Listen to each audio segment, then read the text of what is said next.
What me, Brendan and Rob have managed to do over 4.5 years has been, not going to lie, it's been quite an interesting ride if you take it for what it is. We've had some incredible highs, we've had some pretty low lows as well.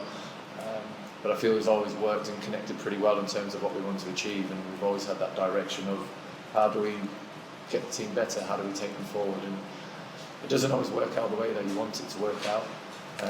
Again, I'm done now, I don't have to make those decisions, I don't have to be involved in all that kind of stuff, and if I'm being honest, one of the nice feelings about being in the situation that I find myself in now is that I don't have to worry about that stuff. But I've thoroughly enjoyed my 4.5 years working relationship with Brendan and Rob, and then there's other decisions to be made that I don't have to give a shit about now, so that's all good. Yeah. I'm not going to lie, it's sort of, that's one of the feelings that I'm going to miss as an England player, is when the crowd gets behind you and gets on your back, because I've had quite a few moments where I've felt that, and it does take you from where you feel like you're at the top of your adrenaline level, and then you find even more. That made me feel like I could just keep going and going and going and going again. I felt fresh as a daisy after that, even though I bowled quite a lot of overs in that spell. But I absolutely love playing international cricket here. I've got some pretty good memories anyway. This is where I scored my first class 100 against Notts back in 2010. I won the Ashes here, and I've seen some pretty special performances from England players, and some players that we play against as well. So I've got unbelievable memories here as an international player and as an England player and as a captain. So I've absolutely loved playing at this ground. It's awesome. The atmosphere is always class. So if anything, I feel quite lucky that this is where I would have walked off the field for my last time as a player because of all the fun memories I've got. Yes, I do. There's a reason why he was asked to be vice captain of this team. I know that, again, with all the controversy over the last couple of weeks, there was some decisions that were made, but those were decisions that I wasn't part of making. You're asked to be vice captain of a team for a certain reason. I was vice captain under Joe for a long time, and it's a natural progression. If the captain's not there or unavailable, then you step up to be that. So there's absolutely no reason why Harry shouldn't be asked to do that. He's someone who's obviously an incredible player, one of the more senior players in this group, and look, we all know he's a phenomenally talented individual when it comes to his skill as a batter, and if you lump a bit more responsibility on the shoulders with this team, we don't know if that's going to show any more improvement in the skills that he's already got. Only time will tell, but you don't ask someone to be vice captain if you don't think that they've got the skills and the ability to be able to captain the team when they need to. So if I was to be asked who I think should do it, I would be throwing my 100% support behind Harry Brook. It's an interesting one because I think there would have been, if the situation that unfolded didn't happen, we're either going to be here talking about this or not. It was just that quite a few things that I was feeling ended up being told to a few more people than I was expecting them to know. And you either would have known or you wouldn't have known, because I would have, I was feeling like I'll get myself through to the end of this and we'll see where we are. And people would have known, or people would have been to the wiser except my wife. But just as I say, because of the circumstance, things just changed, and that was another thing that sort of had to deal with over 2.5 weeks. But maybe it has contributed a little bit, but it's not the overriding factor as to why I came to this decision, because one way or the other, this day was always going to happen, and it just happens to be it was now. Yeah, it was something that we'd spoken about sort of as the game progressed, really, when we're seeing that the wicket was starting to get a little bit trickier to play on. Look, there's no doubt that the weather obviously played a big part in that over the first 2.5 days because of the extreme heat. So I don't think it takes a rocket scientist to notice how the scores changed from 320 for none to how it ended up playing out. The heat made that wicket dry out.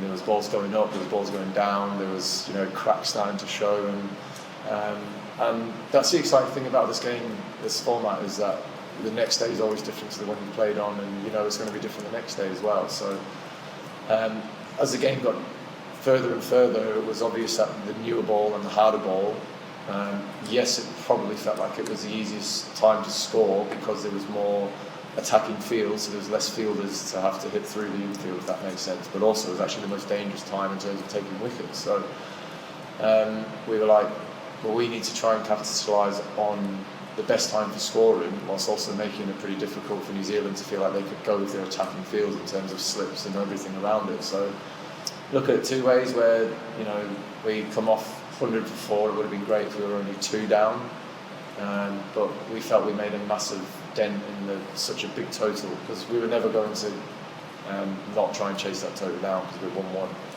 1-1. We felt the best way for us to be able to chase that score down was to score as many runs as possible when the ball was at its hardest, because as the ball got softer you could see that the ring fields came into play more. It was harder to force the ball through, and the less amount of runs we had to score on the last day, we thought that was giving ourselves the best chance to do it. But yeah, it was unfortunate that we ended up losing 4 wickets last night, but it was a complete and utter tactical decision that we made to send the people up the order who we felt were going to give us the best chance of scoring quick runs.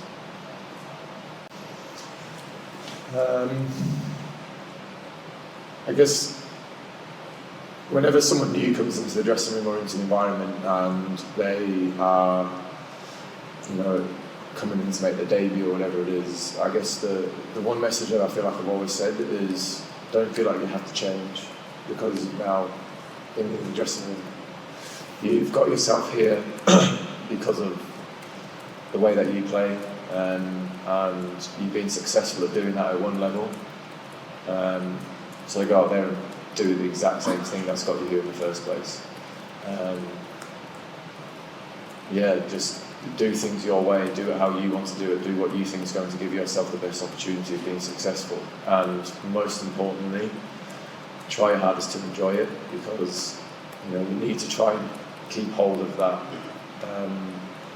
inner child of playing in the garden with your friends or down the park with your friends, where everything's just fun. Now you throw on top of that expectation, pressure from playing in front of 25, 30,000 people, millions of people across the world. But if you break it down and simplify it, it's just another game of cricket, and it's how you deal with those extra things that come with it. You either, as I say, let it eat you up, or you just embrace it all, because when you're a kid you dream of doing that.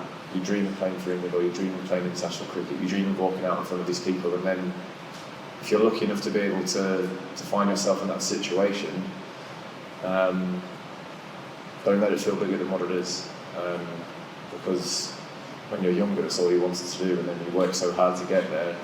Try your hardest not to make it bigger than what it is.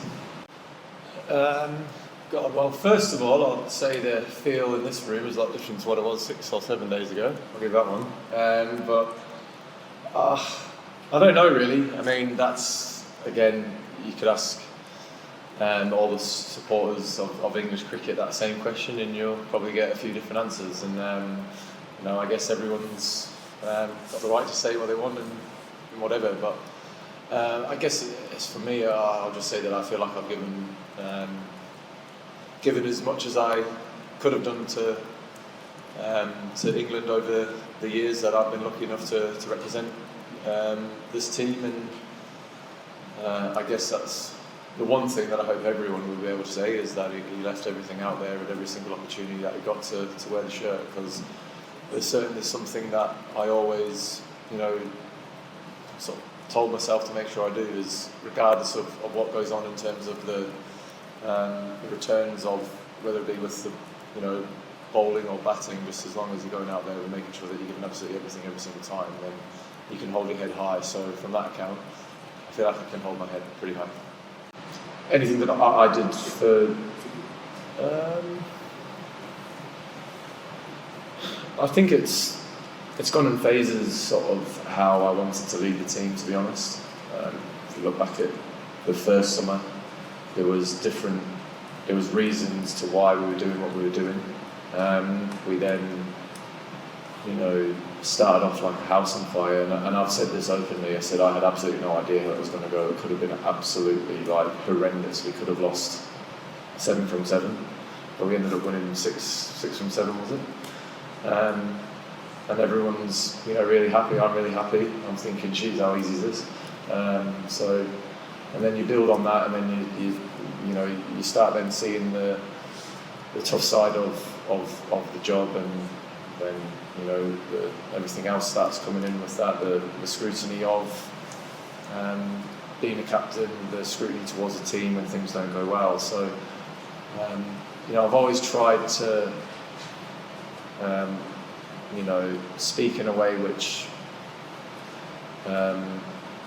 tries to get the players not thinking about all that kind of stuff, and it is a tough thing to do.